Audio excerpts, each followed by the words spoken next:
한 주 동안 잘 지냈나요?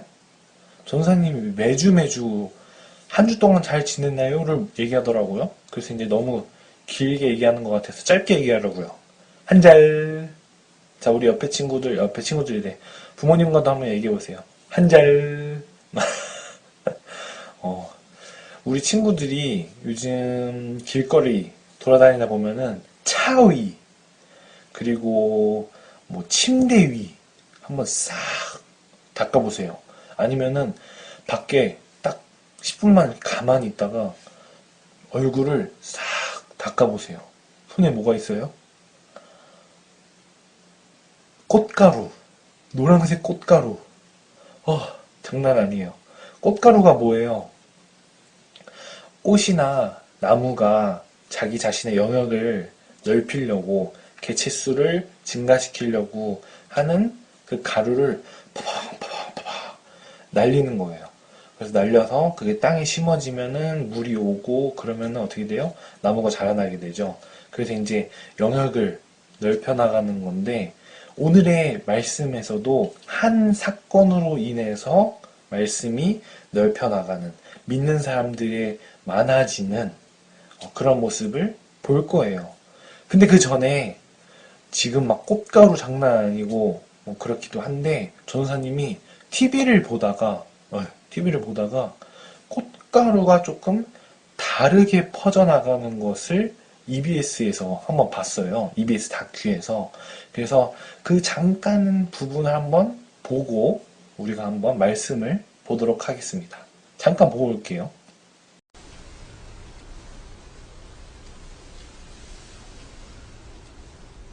이 창같이 생긴 씨방자루의 역할은 무엇일까요?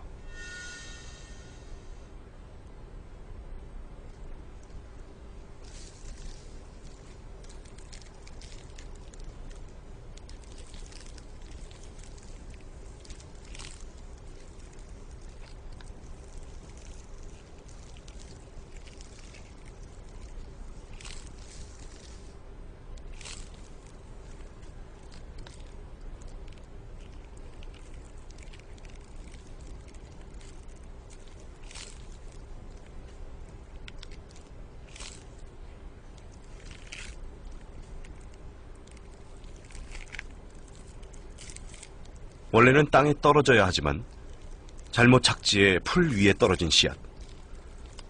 그런데 씨앗은 자꾸만 꼬리를 감으려고 합니다.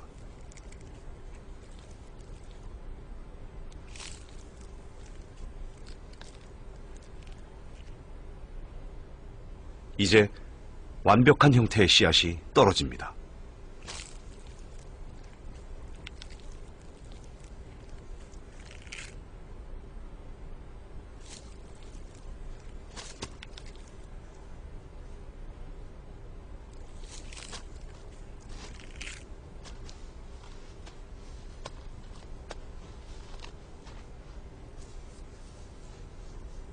이 씨앗은 왜 스프링 같은 꼬리를 가지고 있을까요?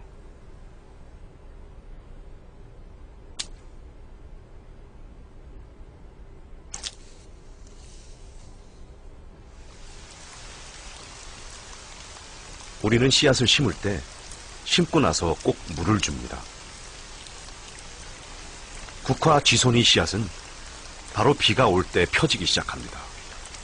파고들기 쉽고 발아하기 좋은 때라는 것을 아는 거죠.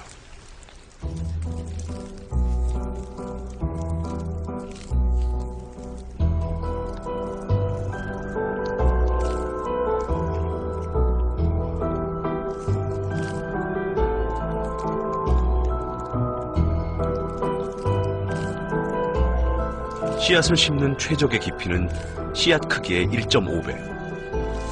씨앗은 이만큼을 거뜬히 파고 들어갑니다.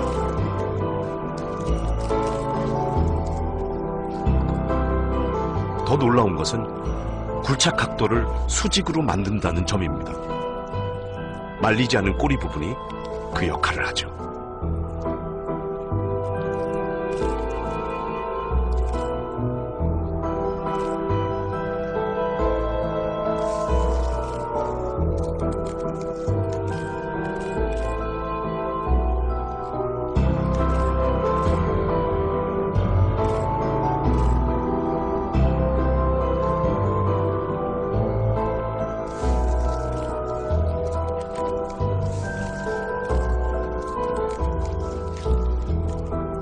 자신을 흙 속에 심는 씨앗. 땅에 떨어진 씨앗들의 마지막 문제를 스스로 해결하는 것이죠.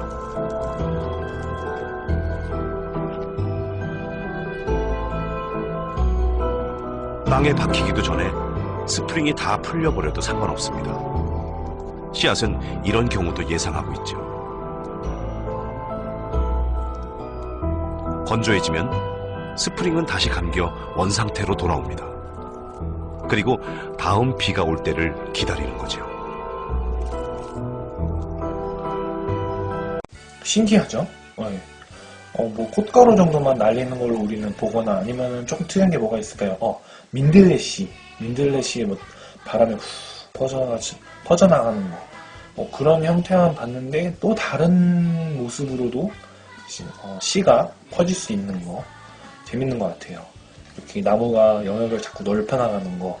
이제 우리 친구들이 혹시 조금 더 자세하게 보고 싶은 사람이 있으면 유튜브에 녹색 동물 번식편 그거를 한번은 보면은 재밌을 것 같아요. 뭐 3년 전에 있던 건데 식물에 관해서 조금 관심 있는 사람들, 나무가 퍼져나가는 거 그런 거에 대해서 좀 보고 싶은 사람들은 찾아서 보면은 재밌을 것 같습니다. 자, 그럼 말씀을 이제 이어봐서 오늘의 말씀에서도 한 사건으로 인하여서 예수님을 믿는 그 사람들이 많아지고 말씀이 퍼져나가는 거를 이제 우리가 보게 될 거예요. 사도행전 오늘은 7장을 읽었으면 7장을 읽었죠. 7장에서 중요한 사람이 나와요. 바로 스데반이라는 사람입니다. 그런데 스데반을 이해하기 위해서는 바로 전장인 6장부터 보면은 좋을 것 같아요. 자, 6장 2절이에요.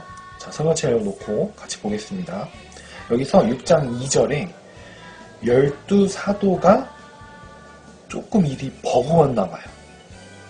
그래서 12사도들이 이제 사람들한테 이야기를 해요. 우리가 하나님의 말씀을 제쳐놓고 접대를 일삼는 것이 마땅하지 아니하니. 그러니까 하나님의 말씀을 제쳐두고 접대만 우리가 하는 일에 신경 쓸 수가 없다. 그래서 사람을 세워서 우리 사도들은 하나님의 말씀을 전하고 세워지는 몇몇 사람들은 접대하는 거. 새로운 사람이 오면은 좀 같이 밥을 먹으면서 이야기를 나누고 그다음에 그 생활을 나눌 수 있는 거. 그런 일을 맡겨두자라고 해서 사람을 세웁니다. 그래서 7 집사를 세우게 돼요. 7명의 집사를. 그 중에 한 명이 바로 스데반이에요. 5절에 이렇게 써져 있어요. 믿음과 성령이 충만한 사람 스데반. 이 사람이 7 집사 중 한 명입니다. 그래서 이제 세웠더니 7절에는 이렇게 써져 있죠. 하나님의 말씀이 점점 왕성하여 예루살렘에 있는 제자의 수가 더 힘이 많아지고 허다한 제사장의 무리도 이 도에 복종하니라.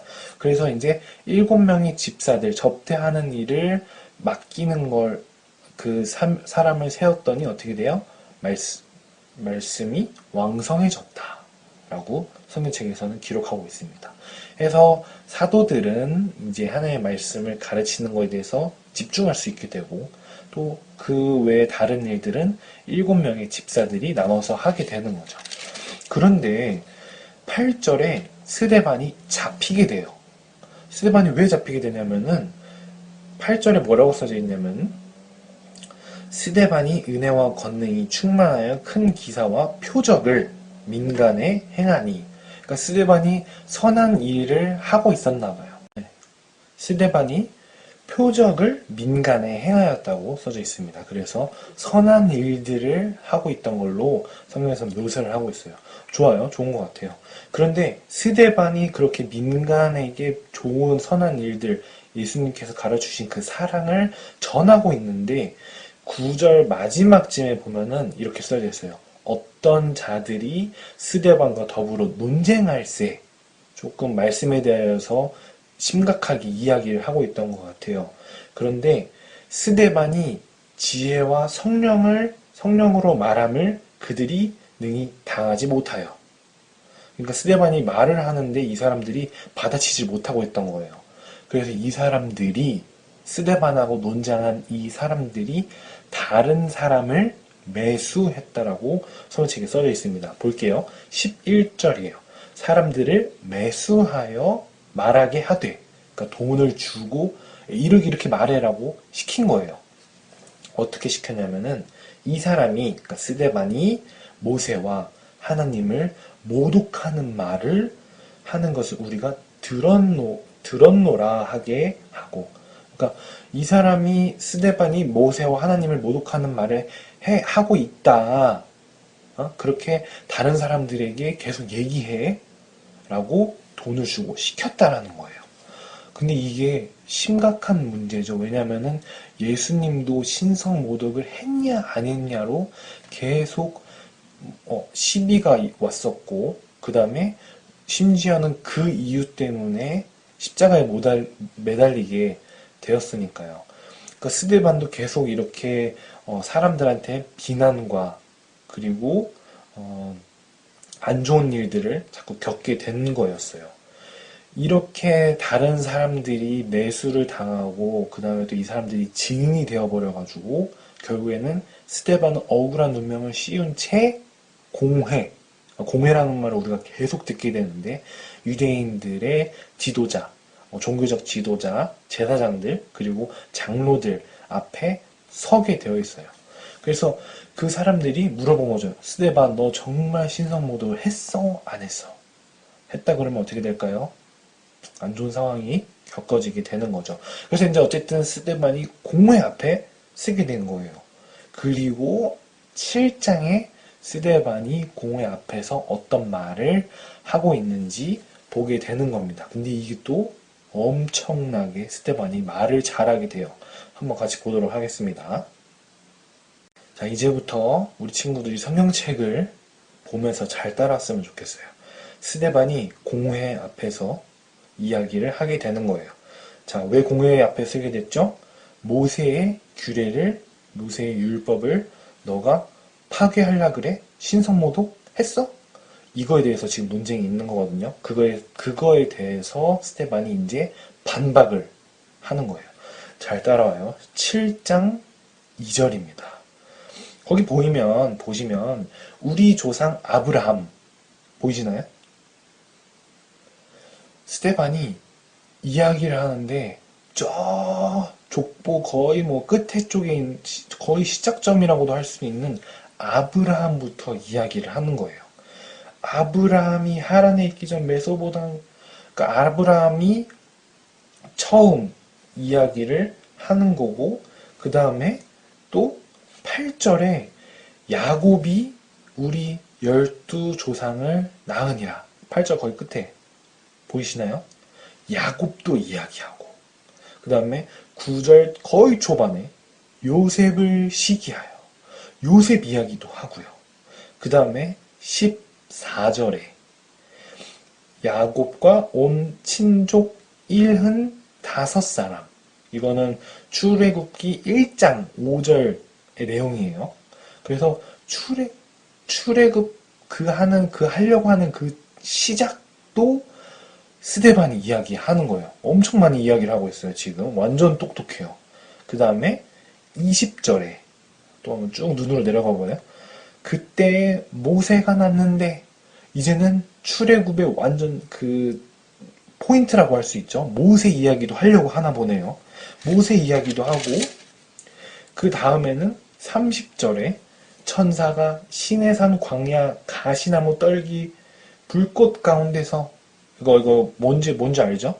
떨기나무에서 불이 나오는데 이제 모세가 하느님을 만나게 되잖아요. 물론 이제 성경책에서는 스데반이 조금 어떻게 했는지 모르겠지만 하느님을 천사로 이야기는 했어요. 그렇지만 스데반이 알고 있는 거예요. 그 상황을, 내용을. 모세가 이제 가시떨기나무 그 얘기도 하고 있고요. 그 다음에 38절에 광야 교회, 그러니까 뭐예요? 40년 동안 출애굽하고 나서 광야를 떠돈 그 모습을 교회로 표현을 하고 있는 거예요. 상당히 중요한 표현이기도 한데, 광야를 떠도는 그 모습을 교회라고 표현하면서 그 믿는 공동체를 또 스데반은 이야기를 하고 있는 거예요. 그러니까 아브라함부터 뭐 요셉, 모세 이거 지금 다 머릿속에서 한 방에 이야기를 하고 있는 거예요. 전도사님은 성경책 보면서 이야기를 하고 있는데 스데반은 그 공회 앞에서 많은 사람들 앞에서 지금 머릿속에 자기가 믿고 있는 사실을 계속 얘기하고 있는 거예요. 대단한 거죠. 자, 그 다음 또 볼까요? 45절 한번 봐보세요. 여호수아 끝에 보면 여호수아 나와 있는데 여호수아와 함께 가지고 들어가서 이제 뭐예요? 거의 출애굽하고 나서 이제 정착되려고 하는 그 가나안 그 모습들을 연상시켜 주고 있죠. 다윗 때까지 이르니라. 어떻게 돼요? 다윗 그 성전과 왕권이 세워지는 모습. 그리고 47절 솔로몬 성전이 완벽하게 세워지는 그 모습이죠. 솔로몬까지 이야기하면서 당신들이 믿는 것과 내가 믿는 거 다르지 않다. 그렇지만 그 솔로몬 끝에 진짜 메시아는 바로 예수님이다. 라고 어느 하나도 보지 않고 머릿속에서 마음속에서 믿었던 거를 스데반은 이야기를 하고 있는 겁니다. 엄청 대단한 집사인 거죠. 스데반은 마지막쯤에 이렇게 얘기합니다. 49절의 말씀인데 이 말씀은 이사야의 말씀을 스데반이 그대로 이야기를 하고 있는 거예요.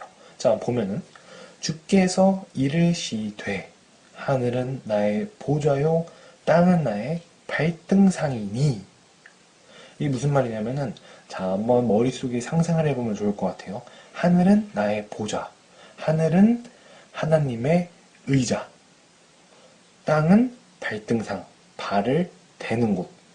자, 머릿속에 생각을 해보면은 지구 위에 마치 하나님이 앉아 계시는 듯한 모습인 거죠. 이게 무슨 말을 하는 거냐면은 하나님은 어디에나 계시고 있음을 스데반은 이야기를 하고 있는 거예요. 그래서 아까 전에 38절에 광야교회라고 하잖아요. 광야의 교회가 어디 있어요? 교회가 누구예요? 사람들, 하나님을 믿는 사람들이 다 교회임을 이야기하고 있는 겁니다.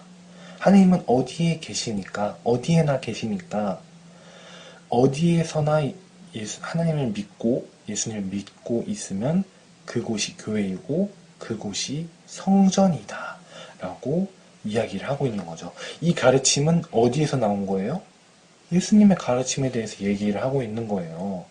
그렇기 때문에 스데반은 집사였지만 예수님의 가르침을 정말 정확하게 알고 있는 겁니다. 그러자 54절에 이제 이어서 또 보면은 상황을 보면은 그들이 이 말을 듣고 스데반이 너무 잘 알고 있어요. 너무 정확하게 알고 있어요. 신성모독 하나도 안 했어요. 모세의 율법을 하나도 안 파기시켰어요. 안 깨트렸어요. 정확하게 이야기를 하니까 마음에 찔려 이를 갈거늘 너무 정확하게 얘기하니까 화가 났나 봐요. 그러자 사람들이 돌을 가지고 스데반을 치기 시작한 거예요. 그래서 스데반은 죽었죠. 이게 바로 순교라고 할 수 있는 겁니다. 순교입니다. 하나님의 말씀을 이야기하다가 죽는 것, 그것이 바로 순교이죠.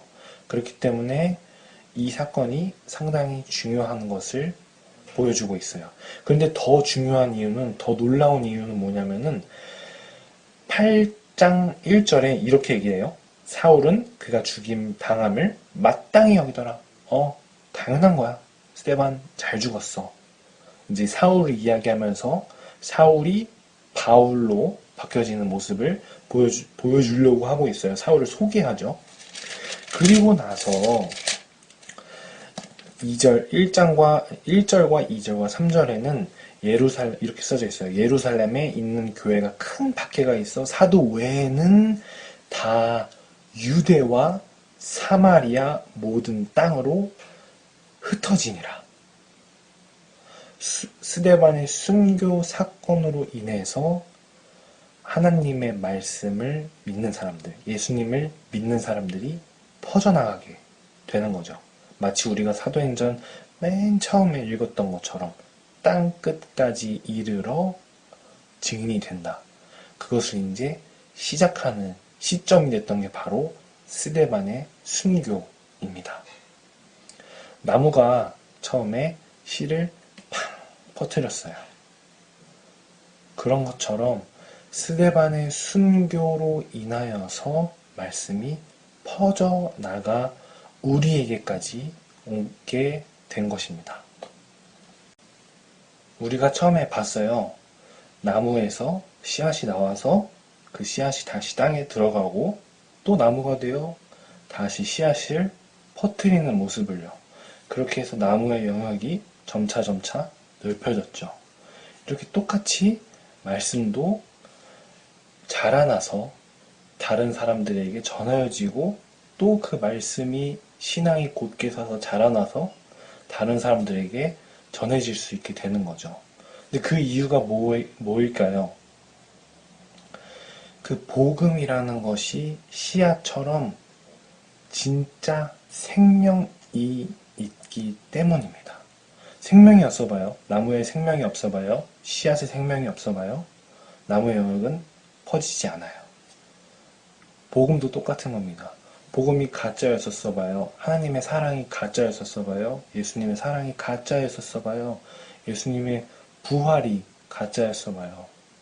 이렇게 2000년 동안 내려오지 않았을 거예요. 하지만 하나님의 사랑은 진짜이고 예수님의 부활은 진짜이기 때문에 그것이 우리에게, 지금의 우리에게까지, 대한민국에 여기까지 올 수 있게 된 겁니다.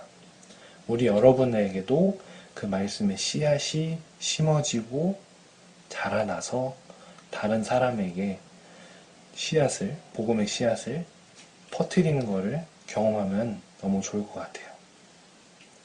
우리가 사도행전 7장을 또 보게 되는데 이후에 또 어떤 일들이 있을지 우리 친구들이 또 기대해주고 오늘 읽은 말씀 다시 한번 보면서 하나님의 사랑이 어떻게 또 전하여졌는지 다시 한번 생각을 해봤으면 좋을 것 같습니다.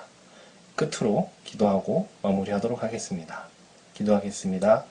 사랑이 많으신 하나님 아버지 감사합니다. 저희가 사도행전 말씀을 통하여서 스데반의 순교가 어떠하였는지 보게 되었습니다. 그 순교로 인하여서 말씀이 퍼지게 되어 오늘날 저희에게까지도 오게 되었습니다.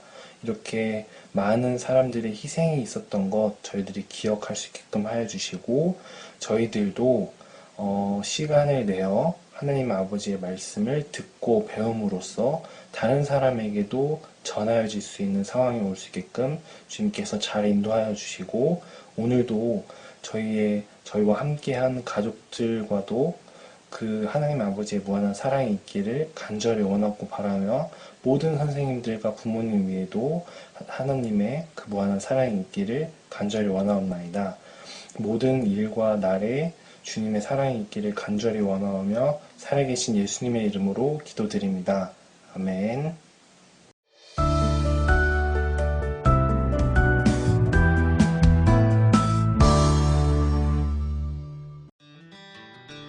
예수님을 믿는 사람들이 점점 늘어났어요. 예수님의 제자인 사도들은 7명의 집사를 뽑았어요. 스데반, 빌립, 브로고로, 니가노르, 디몬, 바메나, 니골라예요. 이들은 성령과 지혜가 충만하고 사람들에게 칭찬을 받는 사람들이었어요. 어느 날 스데반이 잡혔어요. 예수님을 전했기 때문이에요. 예수님을 죽였던 사람들은 예수님의 복음이 전해지는 것을 매우 싫어했어요. 그래서 스데반이 하나님의 이름을 모욕했다며 고소했어요.